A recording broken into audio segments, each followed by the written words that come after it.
ఈ రోజున దేశాల్లో అంబేద్కర్ యొక్క జయంత్యోత్సవాలు చేసుకుంటున్నారంటే కనుక ప్రపంచ దేశాల్లో అంబేద్కర్ యొక్క విగ్రహాలని అనేక యూనివర్సిటీస్లో ప్రతిష్ఠిస్తున్నారంటే కనుక ఆయన ఈ దేశానికే కాదు ఈ ప్రపంచానికే ఒక జ్ఞాన దీపికగా, నాలెడ్జ్ కలిగినటువంటి మనిషిగా, జ్ఞానం కలిగినటువంటి ఒక మహానుభావుడిగా గుర్తించినటువంటి ఈ ప్రపంచం ఆయన ఈ రోజున అన్ని వర్గాల వారు కూడా ఆరాధించడం జరుగుతూ ఉంది. ముఖ్యంగా ఈ దేశంలో ఉన్నటువంటి ఆనాడు ఉన్నటువంటి కుల వ్యవస్థ, వర్గ వ్యవస్థ అనేక మరి కారణంగా మరి నిరక్షరాస్యతకు గురైనటువంటి మరి మనుషుల కోసం అక్షరాస్యులు చేయాలని, అలాగే అణగారిన వర్గ అంటరానితనాన్ని నిర్మూలించాలని, బడుగు బలహీన వర్గాలు ఈ సమాజంలో సమానత్వాన్ని కలిగి ఉండాలని చెప్పి ఆయన అనేక రకాలైనటువంటి పోరాటాలు చేయడం జరిగింది. ముఖ్యంగా ఈ రోజున ఆయన్ని ఒక దళిత నాయకుడిగా మాత్రమే గుర్తించేటటువంటి సమాజం తెలుసుకోవాలన్నటువంటి కొన్ని విషయాలు ఉన్నాయి. అవి ఏంటంటే కేవలం ఆయన దళితుల కోసం మరి రాజ్యాంగాన్ని రాయలేదు. ఈ దేశంలో పుట్టినటువంటి ప్రతి మనిషి కోసం కూడా రాజ్యాంగాన్ని రచించడం జరిగింది. అందులో ఉన్నటువంటి అన్ని ఆర్టికల్స్ కూడా ఈ దేశంలో ఉన్నటువంటి అన్ని వర్గాల వారికి సంబంధించినవి. ముఖ్యంగా ఈ దేశం ఇతర దేశాలతో ఏ రకంగా మెలగాలి, ఈ దేశంలో ఉన్నటువంటి స్త్రీలు చదువుకోవడానికి ఎటువంటి అవకాశాలు కలగాలి, కార్మికులు ఈ దేశంలో ఏ రకంగా కష్టపడాలి, పని దినాలని 12 గంటల నుంచి 8 గంటలు మాత్రమే చేయాలని పోరాటం చేసినటువంటి మహానుభావుడు. అలాగే వాటరు ఈ రోజు ఉన్నటువంటి ఈ నదుల్ని అనుసంధానం చేసేటటువంటి కార్యక్రమం, ఈ దేశంలో ఉన్నటువంటి నీటిని అన్ని వర్గాల ప్రజలకి, అన్ని ప్రాంతాలకి అందుబాటులోకి తీసుకొచ్చి ఈ భూమిని సస్యశ్యామలం చేయాలని చెప్పి వాటర్ గ్రిడ్స్ని ఏర్పాటు చేసి వాటర్ బోర్డ్స్ని ఏర్పాటు చేసినటువంటి మహానుభావుడు. అదే రకంగా ఈ రోజున రిజర్వ్ బ్యాంక్ని ఏర్పాటు చేసినటువంటి మహానుభావుడు.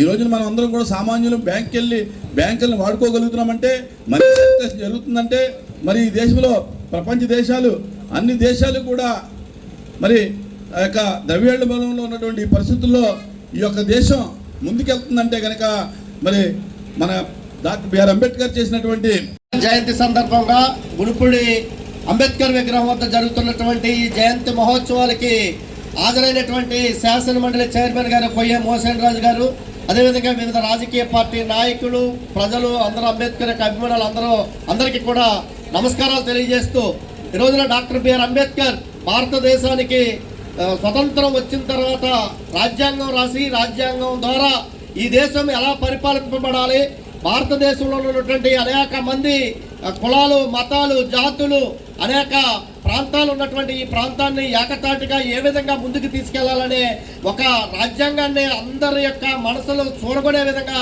రాసినటువంటి రాజ్యాంగం కారణంగా ఈ రోజున మన భారతదేశం 1950లో అమలైనటువంటి రాజ్యాంగం ఇన్ని రోజులైనప్పటికీ భారతదేశంలో ఉన్న ప్రజానీకం ఇంత ఐక్యంగా ముందుకెళ్తున్నామంటే దానికి కారణం డాక్టర్ బిఆర్ అంబేద్కర్ రాసినటువంటి రాజ్యాంగం అని చెప్పి సందర్భంగా తెలియజేస్తా ఉన్నాం.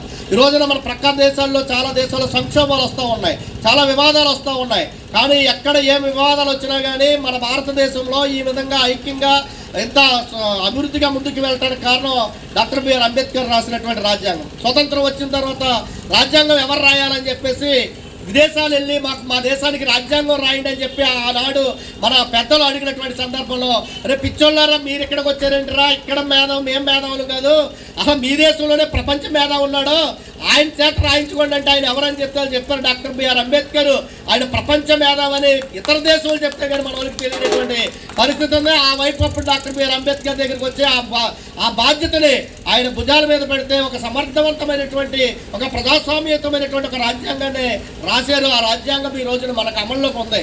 అయితే దురదృష్టవశాత్తు ఆ రాజ్యాంగంలో ఉన్నటువంటి ఫలాలు ఇప్పటికీ కూడా మన భారతదేశంలో ఉన్నటువంటి ప్రజలకి 100% అమలు కానటువంటి పరిస్థితి ఉంది. ఈ రాజ్యాంగం ఉంది కాబట్టి కనీసం ఈ ఫలాలైనా ఉన్నాయి. కానీ ఈ రాజ్యాంగంలో డాక్టర్ బిఆర్ అంబేద్కర్ ఏ ఆశయాల కోసం అయితే ఆ రాజ్యాంగాన్ని నిర్మించిన ఆశయాలు ఇంకా ఫుల్ఫిల్ కావాల్సినటువంటి పరిస్థితి ఉంది. ప్రస్తుతం ఉన్నటువంటి ఈ పరిస్థితుల్లో కూడా ఆ రాజ్యాంగంలో చాలా అంశాలని తీసేయడానికి కూడా ప్రయత్నం చేస్తూ ఉన్నారు.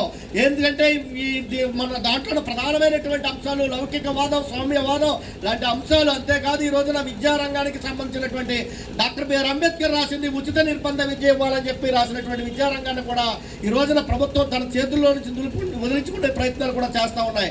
అటువంటి రాజ్యాంగ ఫలాల కోసం మనం నిరంతరము పోరాటం చేయవలసినటువంటి అవసరం ఉంది. అప్పుడు మాత్రమే డాక్టర్ బిఆర్ అంబేద్కర్కి ఘనమైనటువంటి నివాళులు తప్ప ఏదో 14వ తేదీ ఏప్రిల్ తేదీన దండేసి నివాళులు ఇస్తే అదేమి అంబేద్కర్ నివాళి కాదు. కాబట్టి నిరంతరము అంబేద్కర్ యొక్క ఆశయాలను ముందుకు తీసుకెళ్తూ అంబేద్కర్ యొక్క రాసిన రాజ్యాంగాన్ని నిలబెట్టుకుంటానికి, దాన్ని కాపాడుకుంటానికి ప్రతి ఒక్కరూ ప్రయత్నం చేయాలని చెప్పి సందర్భంగా కోరుకుంటూ సెలవుమిత్రులారా.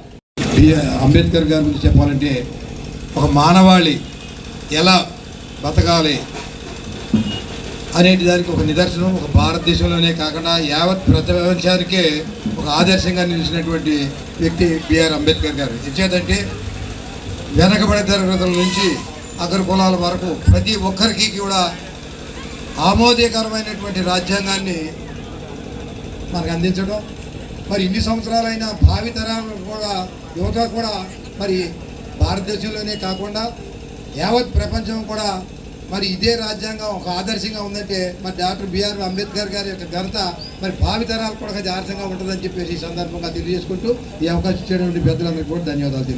బిఆర్ అంబేద్కర్ గారి 135వ జయంతి ఉత్సవాలకు ఇక్కడ పాల్గొనడం మన గుంటూరు యూత్ ఆధ్వర్యంలో ప్రతి సంవత్సరం మా మోషన్ రాజు గారి ఆధ్వర్యంలో ఇక్కడ ఎంతో ఘనంగా నిర్వహిస్తున్నారు.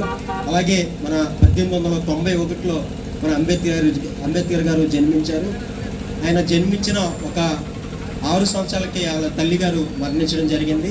ఆయన మొత్తం 14 మంది సంతానం వాళ్ళకి తోడబుట్లు అందరూ కలిపి ఆ రోజుల్లో కొంచెం అది మన ఆరోగ్యం పరంగా కూడా కొంత 9 మంది చనిపోయారు. అలాగే 5 ఒక 2 అక్కా చెల్లెళ్ళు 2 అలాగా మొత్తం 5 కుటుంబ సభ్యులతో ఆయన చేశారు. ఆయన చదువుకోవడానికి స్కూల్కి వెళ్తే స్కూల్లో ఒక మూలను కూర్చోబెట్టేవారు.